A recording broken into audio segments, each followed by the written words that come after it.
ಎಲ್ಲರಿಗೂ ನಮಸ್ಕಾರ. ನಿದ್ದೆಯಲ್ಲಿ ಅಳುವುದು ಮಾನಸಿಕ ಆಘಾತ, ಆತಂಕ ಅಥವಾ ಖಿನ್ನತೆಯನ್ನು ಸೂಚಿಸುತ್ತದೆ. ಅಷ್ಟೇ ಅಲ್ಲದೆ ನೀವು ಬಹಳ ಕಾಲದಿಂದ ನಿಮ್ಮೊಳಗೆ ಅಡಗಿಸಿಟ್ಟುಕೊಂಡಿರುವ ನೋವನ್ನು ಕಣ್ಣೀರಿನ ಮೂಲಕ ಹೊರಹಾಕಬಹುದು. ನೀವು ಕೇಳಿರಬಹುದು, ಇಂದು ನಾನು ನಿದ್ದೆಯಲ್ಲಿ ಅಳುತ್ತಿದ್ದೆ, ಎಚ್ಚರವಾದಾಗ ಕಣ್ತುಂಬ ನೀರು ಇತ್ತು, ಇದರಿಂದ ನಮ್ಮ ಮನೆಯವರೆಲ್ಲ ಚಿಂತಿಸುವಂತಾಯಿತು ಎಂದು. ಯಾವುದಕ್ಕೆ ನಾನು ಅಳುತ್ತಿದ್ದೆ ಎಂಬುದೇ ನನಗೆ ಗೊತ್ತಾಗಲಿಲ್ಲ. ಹೀಗೆ ಹೇಳುವುದನ್ನು ನೀವು ಕೇಳಿರಬಹುದು ಅಥವಾ ಅನುಭವಿಸಿರಬಹುದು.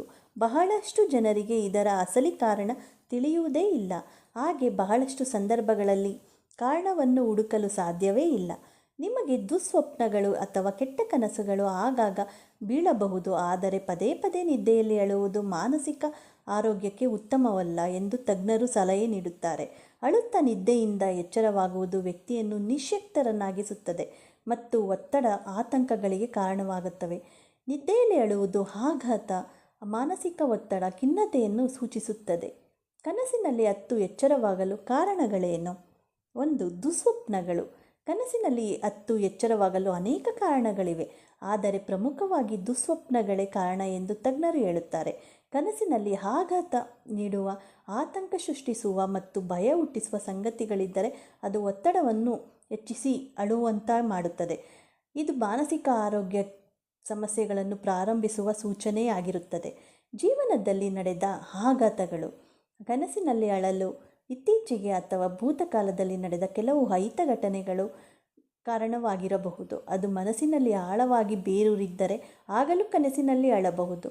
ಈ ಕಣ್ಣೀರು ಸಮಸ್ಯೆ ಬಗೆಹರಿಸಿಕೊಳ್ಳಲು ತಜ್ಞರನ್ನು ಸಂಪರ್ಕಿಸುವುದು ಉತ್ತಮ. ಪ್ರೀತಿ ಪಾತ್ರರನ್ನು ಕಳೆದುಕೊಂಡ ನೆನಪು. ನೀವು ಅತಿಯಾಗಿ ಪ್ರೀತಿಸುತ್ತಿದ್ದವರನ್ನು ಕಳೆದುಕೊಂಡಾಗಲೂ ಕನಸಿನಲ್ಲಿ ಅಳು ಬಂದು ಎಚ್ಚರವಾಗಬಹುದು. ದುಃಖವನ್ನು ತಡೆಯಲು ಆಗದಿದ್ದಾಗ ಈ ರೀತಿಯಾಗುತ್ತದೆ. ಅದು ಮಾನಸಿಕ ಆರೋಗ್ಯದ ಮೇಲೆ ದೊಡ್ಡ ಪರಿಣಾಮವನ್ನು ಬೀರುತ್ತದೆ. 4. ಆತಂಕ ಮತ್ತು ಖಿನ್ನತೆ. ದೀರ್ಘಕಾಲದಿಂದ ಆತಂಕ ಮತ್ತು ಖಿನ್ನತೆಯಿಂದ ಬಳಲುತ್ತಿದ್ದರೆ ಈ ರೀತಿಯ ಕನಸು ಕಾಣುವ ಸಾಧ್ಯತೆ ಇದೆ ಎಂದು ತಜ್ಞರು ಹೇಳುತ್ತಾರೆ. ಇದು ನಿಮ್ಮ ನಿದ್ದೆಗೆ ಅಡ್ಡಿಪಡಿಸುವಂತಾಗುತ್ತದೆ. ಪದೇ ಪದೇ ಅಳುತ್ತಾ ಎಚ್ಚರಗೊಳ್ಳುವುದು ಮಾನಸಿಕ ಆರೋಗ್ಯ ಸಮಸ್ಯೆಗಳ ಸಂಕೇತವಾಗಿರಬಹುದು. 5. ಭಾವನೆಗಳ ನಿಗ್ರಹ. ಕೆಲವರು ದಿನವಿಡೀ ತಮ್ಮ ಭಾವನೆಗಳನ್ನು ನಿಗ್ರಹ ಮಾಡುತ್ತಾರೆ. ಆ ಸಂವೇದನೆಗಳನ್ನು ನಮ್ಮ ಮಿದುಳು ರಾತ್ರಿಯಲ್ಲಿ ಹೊರಹಾಕುತ್ತದೆ. ನಿದ್ದೆಯಿಂದ ಏಳುವಾಗ ಕಣ್ತುಂಬಿರುವುದು ನೀವು ನಿಮ್ಮ ಭಾವನೆಗಳನ್ನು ತಡೆಹಿಡಿಯುತ್ತೀರಿ ಎಂಬುದನ್ನು ಸೂಚಿಸುತ್ತದೆ. 6. ಒತ್ತಡ. ಅತಿಯಾದ ಒತ್ತಡ ಮತ್ತು ನಿರಂತರ ಕೆಲಸಗಳು ನಿಮ್ಮ ನಿದ್ರೆಯ ಮಾದರಿಗಳಿಗೆ ಅಡ್ಡಿಪಡಿಸಬಹುದು. ಆ ಒತ್ತಡವು ಭಾವನಾತ್ಮಕವಾಗಿ ನಿಮ್ಮನ್ನು ಕಾಡಬಹುದು. ಅದು ನೀವು ನಿದ್ದೆ ಮಾಡುವಾಗ ಅಳುವಿನ ರೂಪದಲ್ಲಿ ಹೊರಬರಬಹುದು. 7. ಔಷಧಗಳು. ಕೆಲವು ಔಷಧಗಳು ನಿದ್ದೆಗೆ ಸಮಸ್ಯೆಯನ್ನು ಉಂಟು ಮಾಡಬಹುದು. ಹಾಗಾಗಿ ಯಾವುದೇ ಔಷಧಿಗಳನ್ನು ತೆಗೆದುಕೊಳ್ಳುವ ಮುಂಚೆ ಅದರ ಪರಿಣಾಮದ ಬಗ್ಗೆ ಜ್ಞಾನವನ್ನು ಹೊಂದಿರುವುದು ಅತಿ ಮುಖ್ಯವಾಗಿದೆ. 8. ನಿದ್ರೆಯ ಸಮಸ್ಯೆ. ಕೆಲವರು ನಿದ್ರೆಯಲ್ಲಿ ಸಮಸ್ಯೆಗಳನ್ನು ಎದುರಿಸುತ್ತಾರೆ. ಉಸಿರುಕಟ್ಟುವಿಕೆ, ನಿದ್ರಾಹೀನತೆ, ಕೆಲವು ಪರಿಸ್ಥಿತಿಗಳು ಕನಸಿನಲ್ಲಿ ಅಳಲು ಕಾರಣವಾಗಿರಬಹುದು. ಅದರಿಂದಾಗಿ ನೀವು ಎಚ್ಚರವಾದಾಗ ದುಃಖವನ್ನು ಉಂಟು ಮಾಡಬಹುದು. 9. ಮಾನಸಿಕ ಹೊಂದಾಣಿಕೆ.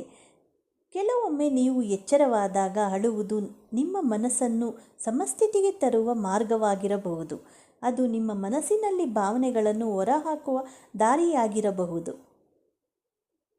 ಈ ಮಾಹಿತಿ ನಿಮಗೆ ಇಷ್ಟ ಆದರೆ ಲೈಕ್ ಮಾಡಿ, ಹಾಗೆ ಶೇರ್ ಮಾಡಿ, ಹಾಗೆ ನಮ್ಮ ಚಾನಲನ್ನು ಸಬ್ಸ್ಕ್ರೈಬ್ ಮಾಡಿಕೊಳ್ಳಿ. ಮತ್ತೆ ಸಿಗೋಣ ಇನ್ನೊಂದು ವಿಡಿಯೋದೊಂದಿಗೆ. ಧನ್ಯವಾದಗಳು.